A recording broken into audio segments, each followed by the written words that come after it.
ඔයාලා විශ්වාස කරනවද කිසිම රසායනික පොහොරක් භාවිතා කරන්නේ නැතිව හඳ දිහා විතරක්ම බලලා ඔයාලගේ අස්වැන්න දෙගුණයක් තුන්ගුණයක් හෝ ඊට වැඩි ප්‍රමාණයකින් වැඩි කරගන්න පුළුවන් කියලා.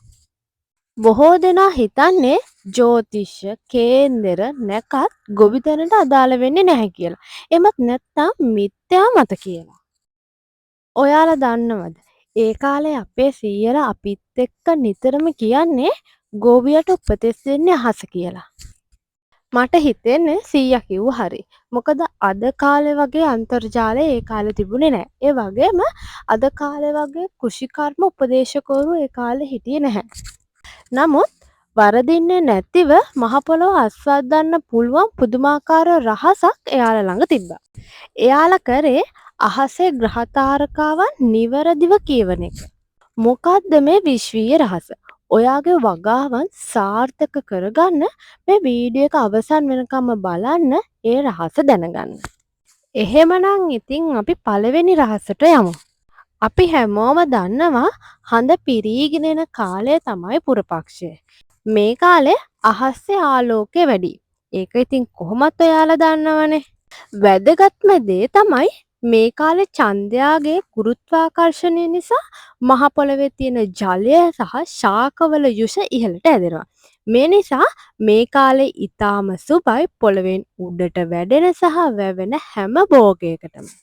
විශේෂයෙන්ම පසළොස්වකට ආසන්න දවස්වලදී ගෝවා, නිවිති, මුකුණුවැන්න, කංකුම්, ගොටුකොළ, සාරන, තම්පලා වගේ කොළ වර්ග, තක්කාලි, බණ්ඩක්කා, බෝංචි, මිරිස්, වම්බටු, මාළු මිරිස්, මෑ, දඹල වගේ ගෙඩි සහ කරල් වර්ග, පිපිඤ්ඤා, දිය ලබු, අලු පුහුල්, කොමඩු වගේ වැල් එළවලු, කෙසෙල්, පැපොල්, අන්නාසි, අඹ, දොඩම්, දෙහි වගේ ඕනෑම පළතුරු වර්ගයක් සහ ඕනෑම මල් වර්ගයක් මේ කාලේ හිටවන්න වඩා හොඳයි. ඇයි දන්නවද හොඳයි කියන්නේ?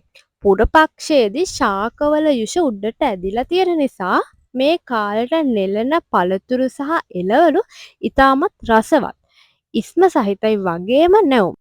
මතක තියාගන්න පුරපක්ෂයේ නෙළන දේවල් ඉක්මනට ආහාරයට ගන්න ඕනේ. එහෙමත් නැත්නම් වෙළඳ පොළට අරගෙන යන්න ඕනේ. මේකට හේතුව තමයි මේවැය අධික වතුර බව නිසා ගබඩා කරලා තියාගන්න අමාරුයි. ඉක්මනට කුණු වෙන්න බලනවා. ඔන්න අපි පුරපක්ෂය ගැන කතා කරලා ඉවරයි. එහෙනම් අපි යමු අවපක්ෂය ගැන කතා කරන්න. හඳ ගෙවිගෙන යන කාලයට තමයි අපි අවපක්ෂය කියලා කියන්නේ. හඳ ගෙවිගෙන යනකොට විශ්වීය ශක්තිය සහ ශාකවල යුෂ ගමන් කරන්නේ මහ පොළව යටට. විශේෂයෙන්ම අමාවක දවසට ආසන්න දවස්වල ඒ වගේ භෝග හිටෙව්වොත් මුල් පද්ධතිය ශක්තිමත් වෙලා විශාල අස්වැන්නක් ලබා ගන්න පුළුවන් වෙනවා.